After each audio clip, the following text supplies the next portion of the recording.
Race for the top 6 will be decided in the next 5 weeks. 10 regular season matches left for each of our 12 teams. Let's set up stage 4 for all of them. It's our 22nd team previews. We'll begin with the 0-30 Shanghai Dragons. Monte, will they get that elusive first win? I really hope they do. I've liked the addition of the new tank line and Otto, like Doe alluded to earlier. I think Geguri being able to play the Zarya again might help them. But I think it's mostly dependent on other teams, whether or not Effect returns from Korea for the Dallas Fuel here in Stage 4 and how well they can adapt to the meta.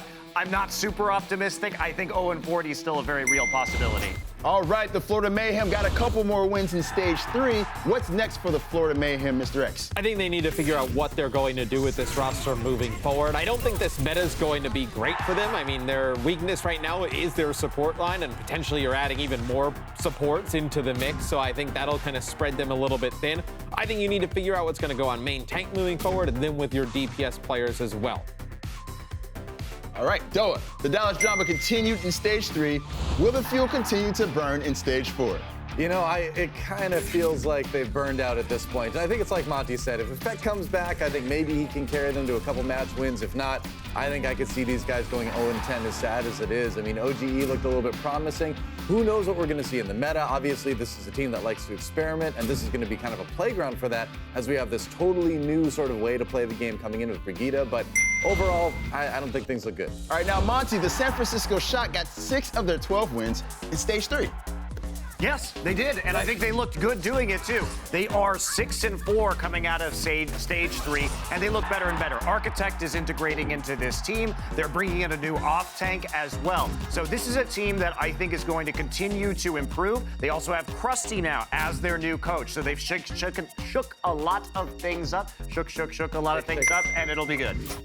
The LA Gladiators are in 8th place. Can they continue to move up the standings, Mr. X? I think they definitely can. I think in a meta that we're going into where Tracer is or may not be as prevalent as once before, I think that kind of eliminates one of the weaknesses that they could have had. Maybe Void comes in and plays some Zarya. Maybe Hydration can play really nice picks that he has with his Pharah and his Doomfist, and they can continue to move up the standings and make that playoff at the end of the year.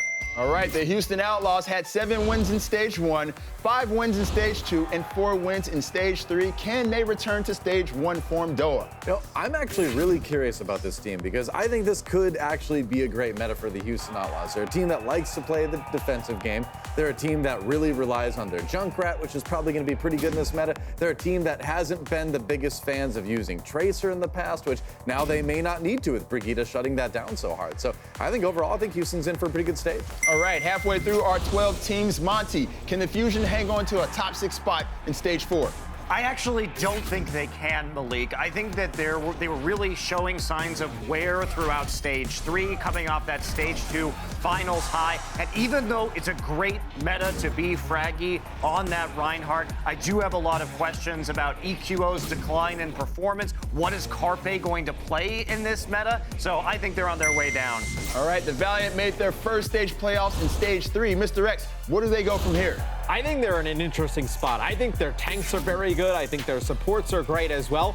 But I go like Monte to their DPS. What are they going to play? Agility primarily plays Genji a lot of the time. We know he can play some Roadhog and some Pharah. But what do you do with Bunny and Soon? Both players play a ton of Tracer. Soon plays Widowmaker when they play. And after that goes to McCree. Probably not going to be an optimal pick here in this stage. I'm interested to see what they do. All right, the Seoul Dynasty looked pretty shaky for most of Stage 3, but they remain in 4th place for now, Doa, right? Yeah, I mean, here's the thing with Seoul Dynasty. We really have no idea what to expect from these guys because they've just moved Jaehong over to tank.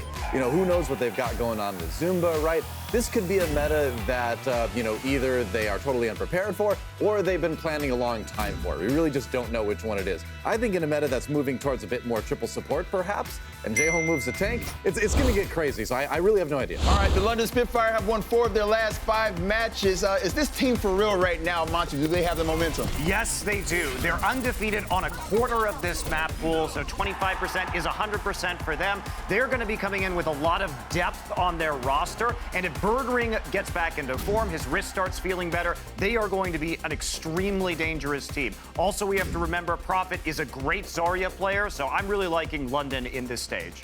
The Uprising haven't lost a regular season match since March 9th, and they sit in second place, Mr. X. Yeah, I still think they're going to continue to be strong. I think you do worry a little bit about their DPS's hero pool. You know, we haven't seen a Pharah from either of these players. We know Striker has a very good Junkrat, who would play Doomfist, if argument's sake. He's a pick that could be popular in the meta. I think, though, they will be a team that figures it out. They have a very strong core. They use their ultimates wisely. I think they'll be fine. All right, the mighty NYXL have a 41-map lead on Boston and need just one match win to secure a season playoff spot, though.